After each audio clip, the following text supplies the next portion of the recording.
Hi, Brad Carr here, creator of the Enigmas Empires Book Series, and I want to talk to you a little bit about what's going on for the second book, a little bit of spoilers, what you can look forward to.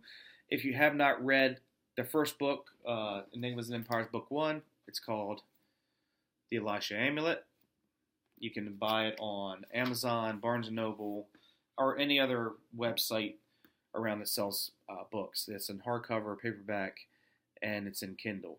And it's in Kindle Unlimited for a limited time right now because I want to make sure that's put in the Nook formats and the iTunes formats later on. Anyway, if you know about the story, it's a rebuilding story. I have introduced great characters who've never been kind of introduced in a story before. There's a big mystery that surrounds it. There's a lot of science fiction, but there's also a little bit of fantasy involved in the fact that there's some paranormal forces at work as mankind has been around since they were just atoms. So, again, go out there and read it. If you're a fan of post-apocalyptic societies, even though it's not really post-apocalyptic, it's more of a rebuilding story. You will like it, and if you love action, sex. Who doesn't like sex? If it has a paranormal element to it, you will like it, and I appreciate you going out there. And even if you got to borrow it from someone who's already read it, please do. I really I will die happy one day knowing that people read my stories and all the hard work and folklore and histories I put into it before I even started before I even started that first sentence. I had to go through so much work and artwork and maps, and I really went through a lot to do it. So I appreciate it.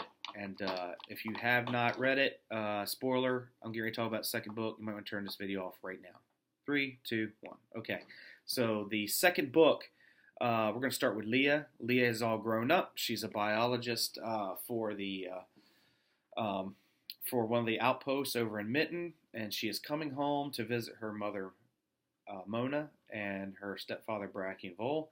She has really grown as a person. She has the empathy of her mother, but she's got the cold calculation of her stepfather, who has raised her since he came into her life. And we're going to see where her story goes as she visits home, and then she's going to be a key factor into the stability of this world that I've created. Now, Bracky and Vol is not finished yet. I know I alluded to it in the epilogue of the first one, that he has probably already perished and reincarnated already. That's not happened yet. It will happen, obviously, but it's not happened yet, and we're going to see what he's been up to these last 20 years, excuse me, and we're going to see what kind of trouble he's caused for the Mishu followers, and what are the effects of doing that. You can't poke a tiger without it trying to claw you. So we're going to find out how their influence is spread throughout, and it should be a fun time. Obviously, he's not like a normal person. He is slowing down. He's getting older. He's a lot more pain than he used to be, but he's still a hybrid of the messengers, and he's definitely a force to be reckoned with. But he's got his problems. He has a temper, and he has anger issues, and he sometimes does stupid stuff, and that's basically has consequences, and we're going to find out what those consequences are. After that, a little background on what's going on in the world. There's a copper and gold shortage, and electronics are shortage. So a lot of the tablets that you saw in the first one where people communicated and everybody had one have all been recalled, and people have gone back to paper and quills, and they have to because of the shortage. With trees, at least you can make more paper and plant new trees, but you can't regrow copper or gold. So this is the effects of that. And with that, a paper trail always leads to stuff, and it's going to lead right straight to Angus, who is going to use that paper trail to solve a case that he has been plaguing him since he became a cop or a detective 20 years ago for Genesis District. And we're going to see how different he is from the first. The first one, he was more introverted, unsure of himself. Angus is now a brilliant man, and a very perceptive detective, and something that he's always had inside him before, he just never let out. And we're going to see how he reacts to this metropolitan city. Not metropolitan in what you see as today, but quite advanced, as much more advanced than the other districts or outposts, because it was the first one. We also got David Van is coming back in the story. He is the advisor to the new queen. He is him and Angus did not get along very well at first, but they learned to respect each other at the end, and now that has all changed. Obviously, they became friends, but he's over on Satellite Island as an advisor to the queen, and he is going to be instrumental in trying to keep her focused on not doing something, not repeating history as rulers tend to do. He is trying to keep her on the straight and narrow, while people who are influenced by the Misu religion are whispering in her ear also. And the reason that some empires grow too big, too fast, and that is exactly what's happening. And that David sees that, and he doesn't want that to happen because if you grow too fast, too big, you're going to be a weaker nation.